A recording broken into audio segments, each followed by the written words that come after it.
වෙනත් පුද්ගලයෙකුට අයත් රන්මාලයක් උගස් තැබීමේ චෝදනාවකට අදාළව තලංගම් පොලිසියෙන් අත්අඩංගුවටගෙන අධිකරණයට ඉදිරිපත් කෙරූ රංගන ශිල්පිනී හර්ෂි රසංගා උගස් තැබූ එම රන්මාලයේ හිමිකරු ක්‍රිකට් ක්‍රීඩක බානුක රාජපක්ෂ බවට අනාවරණය වී තිබෙනවා.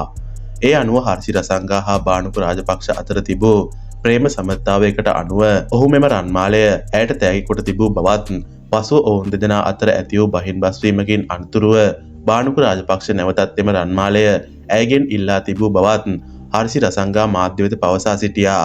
ඇය පවසන්නේ බානුක රාජපක්ෂ හා තමන් අතර වසරකට වැඩි කාලයක් ප්‍රේම සම්බන්ධතාවයක් තිබූ බවයි. විදේශගතව සිටි තමන් නැවත දිවයිනට පැමිණි පසු බානුක රාජපක්ෂ තමන්ට විවාහ යෝජනාවක් රැගෙන ආ බවත් ඒ අනුව ඔහු සිය නිවසට පැමිණ තම දෙමාපියන් මුණ ගැසී ඒ සඳහා අවසර ඉල්ලා සිටි නමුත් තමන් ඊට මුලදී අකමැති වූ බව හර්ෂි රසංගා පවසනවා.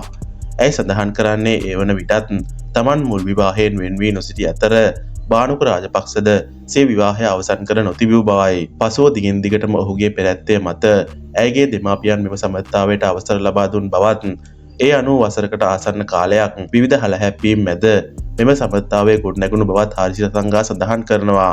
එහිදී ඔහු සිය බලය භාවිතා කරමින් අවස්ථා කිහිපයක ඉතා දුරදිග ගිය රණ්ඩු සරුවල් ඇති වූ අතර එම අවස්ථාවන් වලදී ඔහු විසින් ඇයට තෑගි දුන් ජංගම දුරකථන හා ලැප්ටොප් පරිගණක නැවත ඉල්ලා සිටි බවත් ඇය පවසනවා.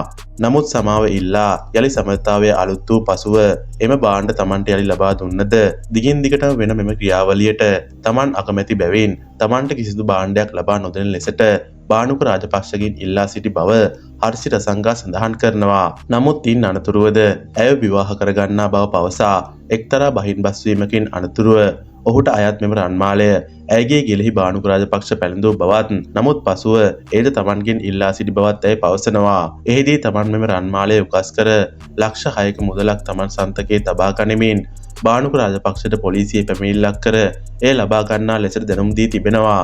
ඒ අනුව ඔහු අදාළ පැමිණිල්ල සිදු කිරීමෙන් අනතුරුව මෙම කිසිදු තොරතුරක් මාධ්‍යට නොයන ලෙසට තමන් අපහසුතාවයට ලක්වන ආකාරයෙන් කටයුතු කර ඇති බවට ඇය චෝදනා කරනවා. බානුක රාජපක්ෂ මීට පෙර ගුවන් සේවිකාවක් සමග විවාහ වී සිටි ඇති අතර එම විවාහය අවසන් කර ඊට අදාළ දික්කසාද නඩුව මේ වන විට විභාග වෙමින් පවතිනවා. මෙවැනි තොරතුරු දිනපතා දැනගන්න අපිව සබ්ස්ක්‍රයිබ් කරන්න.